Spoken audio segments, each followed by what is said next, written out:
Ya, memang ya, Perpres ini seperti pedang bermata dua. Satu sisi ini adalah kabar gembira untuk pengemudi ojol yang kesejahteraannya semakin meningkat, tapi di sisi lain ini adalah tantangan bagi keberlanjutan model bisnis teknologi di Indonesia.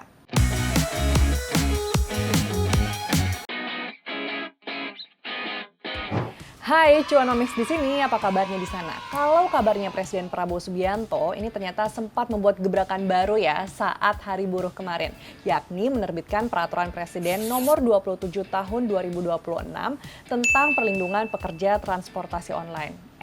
Tapi ini bukan sekadar regulasi biasa loh.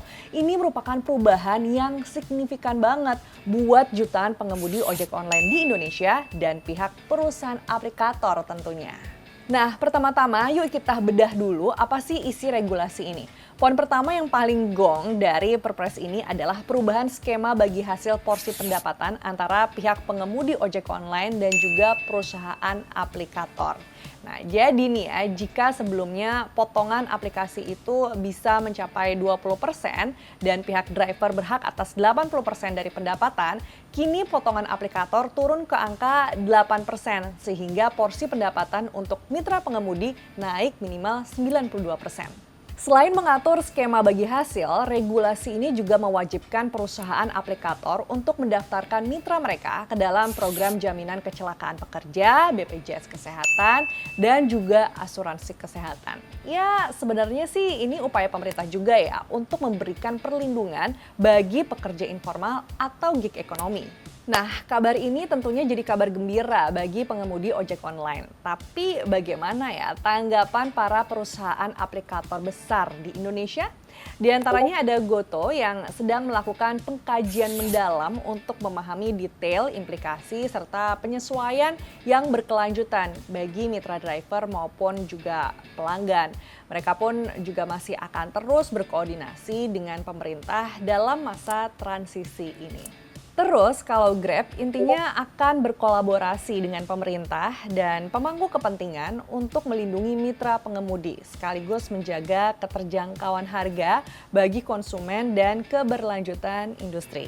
Nah, tapi Perpres nomor 27 tahun 2026 bisa jadi suatu dilema juga ya, terutama pada skema bagi hasilnya itu. Satu sisi kita inginlah pengemudi sejahtera, namun di sisi lain tidak ingin juga perusahaan teknologi yang sudah memberikan lapangan pekerjaan buat banyak orang ini justru tumbang karena margin yang terlalu tipis. Nah, berikutnya nih kalau kita bedah antara manfaat dan risiko regulasi ini, pertama-tama kita bisa lihat manfaatnya terlebih dahulu ya untuk pengemudi ojek online.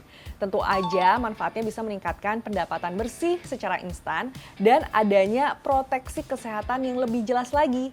Tapi di sisi lain, risikonya dengan margin yang tipis ini, perusahaan mungkin akan lebih selektif gitu dalam menyaring jumlah mitra dan efisien agar beban operasionalnya tidak membengkak. Sementara untuk pihak penyedia jasa atau aplikator, regulasi ini bisa memberikan manfaat untuk jalin hubungan dengan mitra jadi lebih stabil lagi. Tapi tantangannya nih, pendapatan perusahaan dari komisi akan turun drastis dan khawatirnya ya malah menambah beban operasional perusahaan.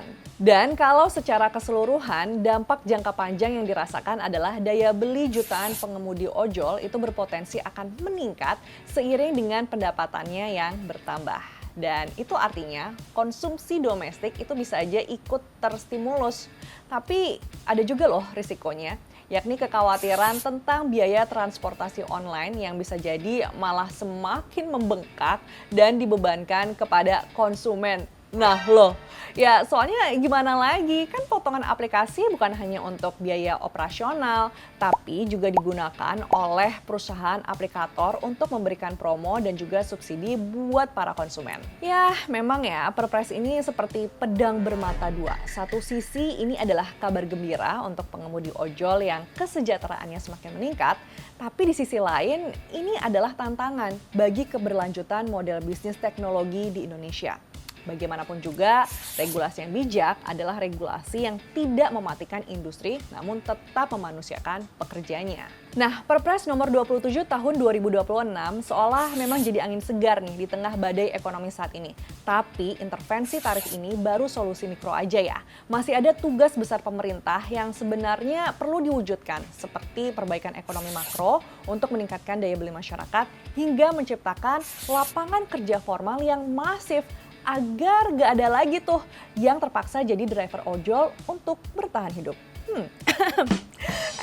Tapi ya, kalau menurut kamu sendiri gimana sih tentang peraturan Presiden nomor 27 tahun 2026 tentang perlindungan pekerja transportasi online ini? Share ya opini kamu di sini dan sampai jumpa.